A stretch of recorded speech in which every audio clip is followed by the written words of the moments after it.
Welcome everybody to a news video for War of the Visions, and we've got a big one this week, lots to talk about, so let's just go right into it.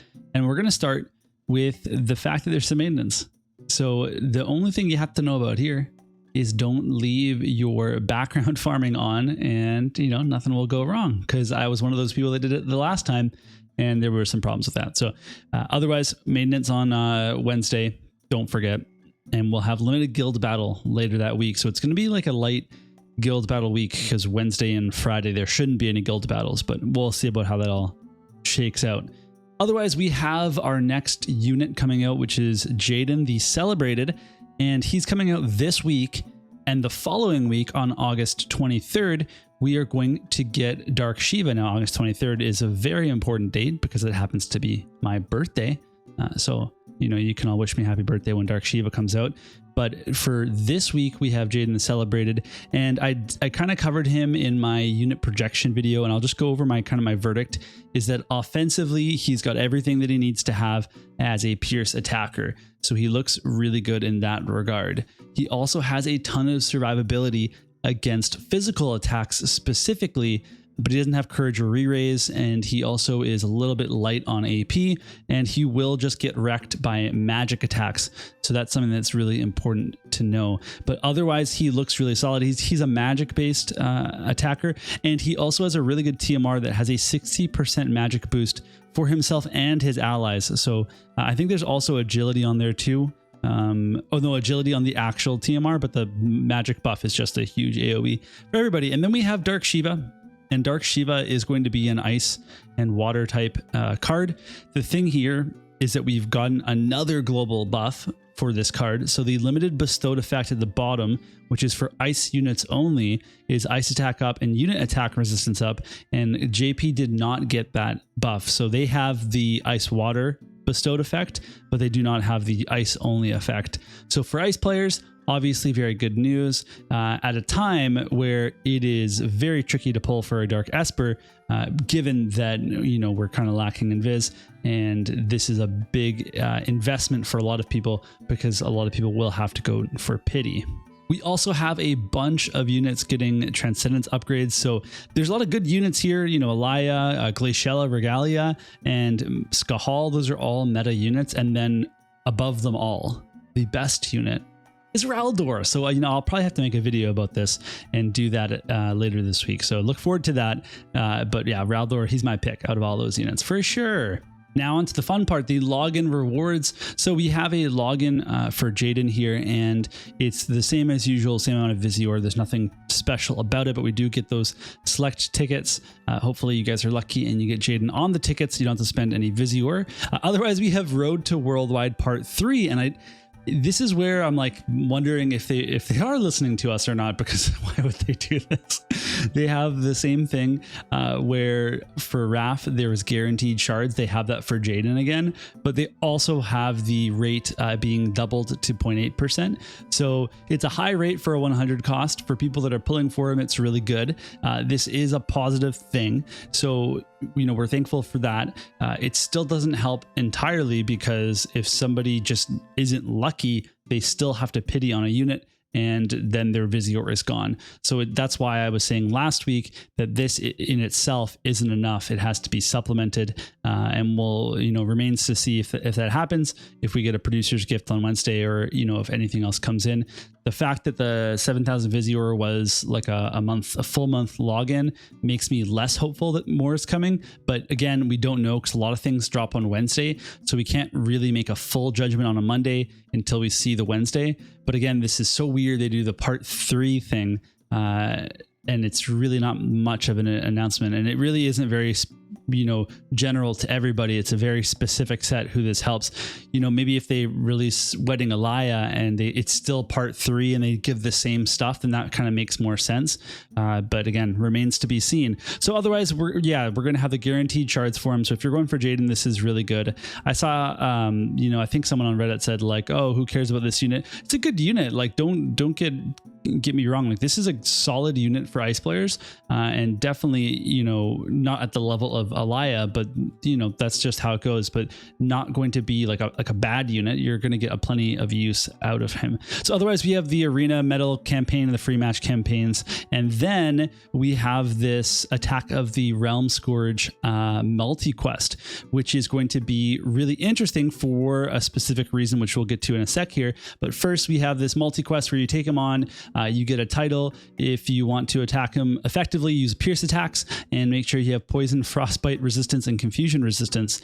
And if you're able to beat him, I think, or get certain milestones, then you get a limited title, and you want to get that limited title because, oops, I went too far, because if you have the limited title, there'll be a random players selected that will get a different gift. So 3 players are going to get 100,000 Visior, 30 players will get 10,000, and 300 players will get 1,000.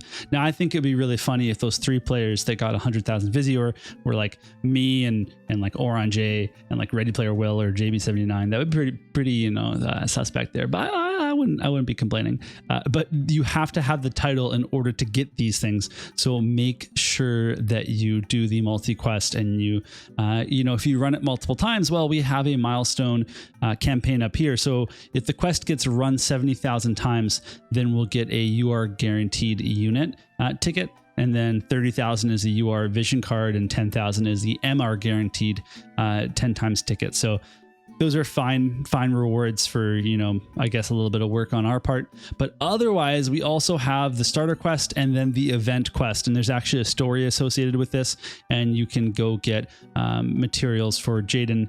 And then I guess maybe later Alaya. It's gonna introduce both of them in this story quest. I did it in JP, but I don't read Japanese, so I have no idea what was happening when I did this. But there's going to be a new equipment for Jayden. It's going to be a magic based spear, and then we're going to have the legendary reliquaries, the spear and axe passage, and we can get some more gear. So I'm pretty behind on these, so I'm going to skip talking about this for now. But these are always solid weapons and definitely worth looking into. We then have quick pick match, which is coming up this week. Lots of stuff coming up this week. First of all, arena is going to be your ice unit and HP and magic up, because of course, this is for the people that build them to 140 in one day, and the rest of you that take a week to do it don't get the arena bonus if it doesn't last that long. But what are you going to do?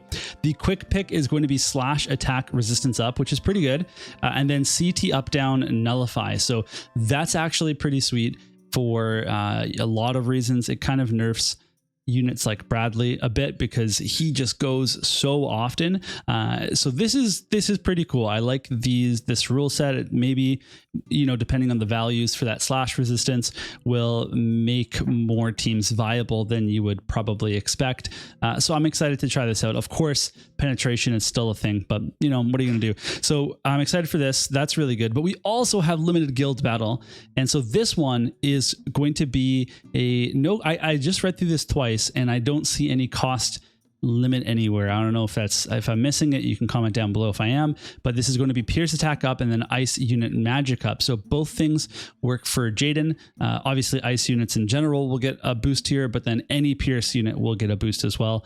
This is quite a layered map. It's going to be good for Jayden because he has a projectile throw spear attack that reduces, it blanks the hate of the target that it hits. So it's going to be really good for anti-tank. So if you're able to get some good range on your units or good movement and jump on your units, then you can probably navigate this map pretty easily. Otherwise, we have a front line. These last two items are very similar. We're getting some upgrades to different quality of life things. So first of all, the limit burst upgrade system is coming out early for us, obviously, because we're getting accelerated, and there's going to be more information about that. But basically, these upgrades will make people's limit bursts even stronger. It makes sense for a lot of launch units because their limit bursts were almost like there for the sake of it, but really didn't do anything at all. And a lot of them didn't have character quests that addressed those limit bursts. So in this case, this will actually upgrade them, and you'll need certain things to be able to upgrade them. So let's hold off on that, I guess, for now until we get more information. But there are some pretty interesting ones, like King Elda's is actually pretty good. Rob's is really solid. Now, does it fix those units entirely?